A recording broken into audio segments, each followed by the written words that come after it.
وإذا قرأت القرآن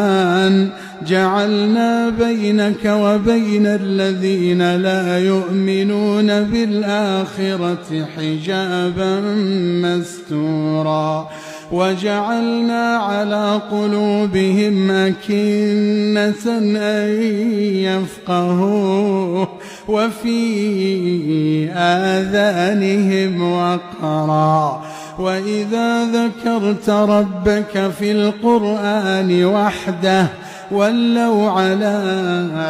أدبارهم نفورا نحن أعلم بما يستمعون به إذ يستمعون إليك وإذ هم نجوى إذ يقول الظالمون إن تتبعون إلا رجلا